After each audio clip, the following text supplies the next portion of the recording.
Hello there, boys and girls. Now we have made it to chapter 30 of our book 11, and it's by Tom Rogers.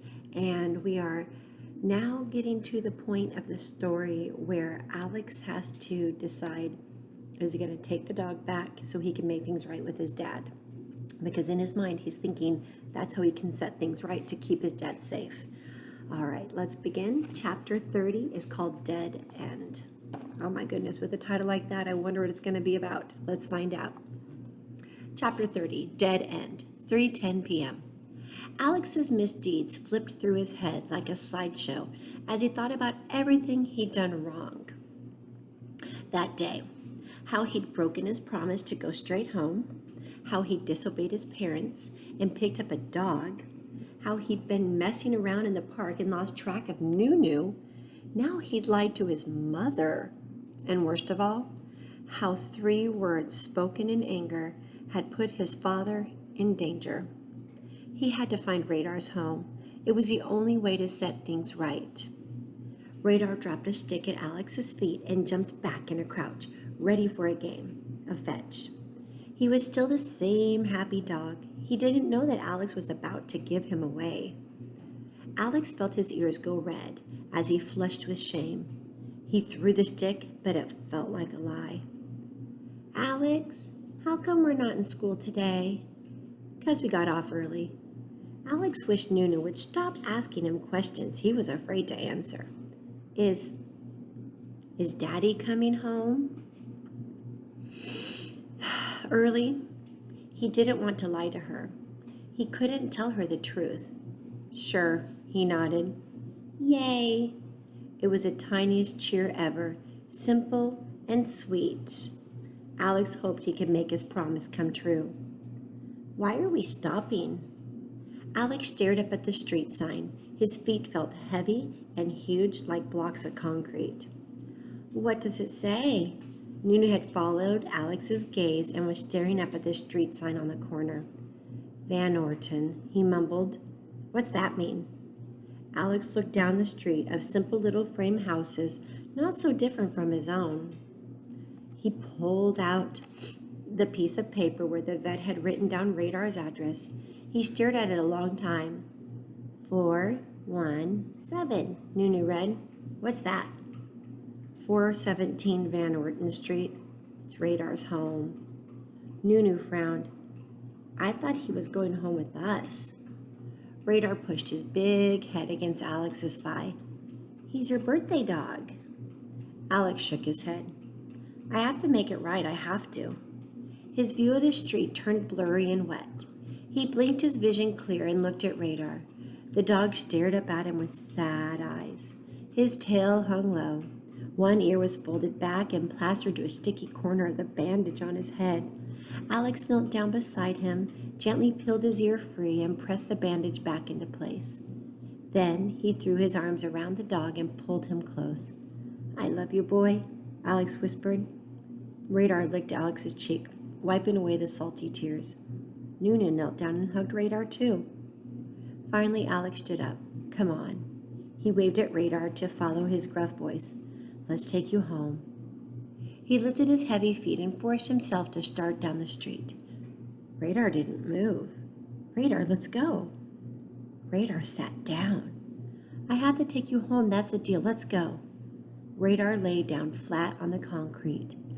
Alex came back. He begged Radar to get up. He pleaded for him to follow. Radar didn't budge. All right, if you know anything about dogs, dogs have a very keen sense of knowing their surroundings.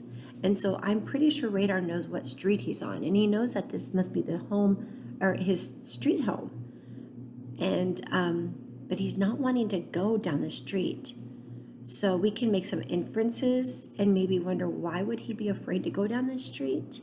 Do you have any predictions in your mind of what you think might be the reason why he's not budging and he doesn't want to leave that spot where he's at?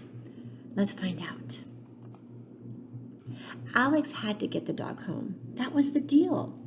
Desperate, he straddled the dog's back, slid his hands under his belly. He scooped him into his arms so fast that he took Radar by surprise.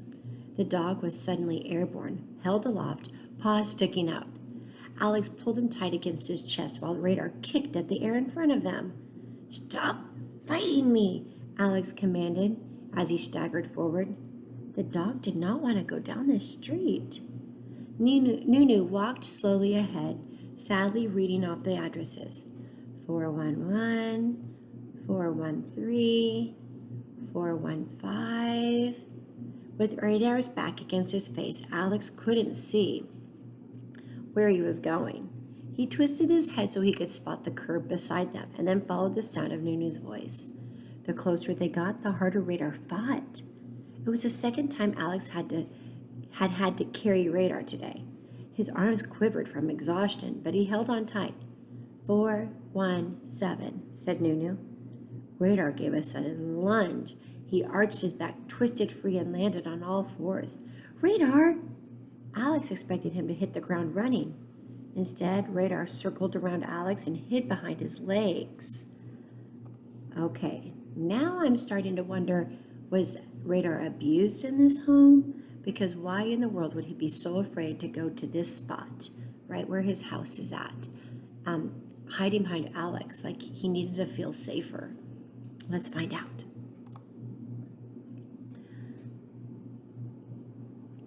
Alex didn't want to look. He already hated this house. "Alex?" Nunu tugged at his sleeve. Alex couldn't put it off any longer. He turned to face the house at 417 Van Orton. But there was no house at 417 Van Orton. Whatever had been there had burned to the ground. All that remained was a charred foundation, a few blackened timbers, and the remains of a teetering brick chimney propped up by a single 2x4. A chain-link fence circled the lot, hung with no trespassing signs every 5 feet. Alex pressed against the fence. The sharp steel stung his fingers, but he held on tight. His world turned upside down again. "No, I did what I promised," he thought. "I held up my end of the bargain. Bring the dog home and Dad'll be safe. That was a deal." But how could he bring Radar home if Radar had no home? Radar raced along the fence until he found a narrow opening and squeezed through. Alex saw him too late. "Radar, no, get back here." "I'll get him," said Nunu, slipping easily through the hole in the fence. "Nunu, get out, it's dangerous." She was inside before the words left his mouth. Alex dove after her and tried to squeeze under the fence, but he was too big. He clawed at the ground, pulling himself along in the dirt. The fence caught on his shirt. He was stuck, pinned on his belly. "Freeze. Don't you move a muscle." It was a man's voice. Alex didn't recognize it, and it didn't sound friendly. Alex twisted, trying to see behind him. A surly old man stood above him, scowling down. His left hand hovered on his coat pocket. "Come on out of there now, nice and slow." Alex tried again, but he couldn't budge. I can't move. I'm stuck."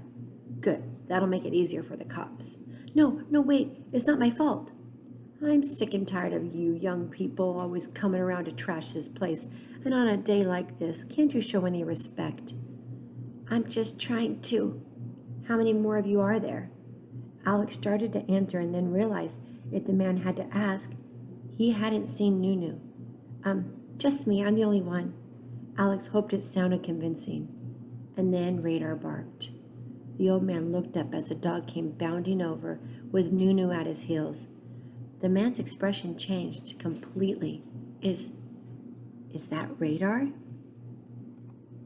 Okay, that's the end of chapter 30. We're going to stop there. So it looks to me like Alex did his end of the bargain. He did take the dog back to 417 Van Orton Street. It just seems like there's not a house there to go back to.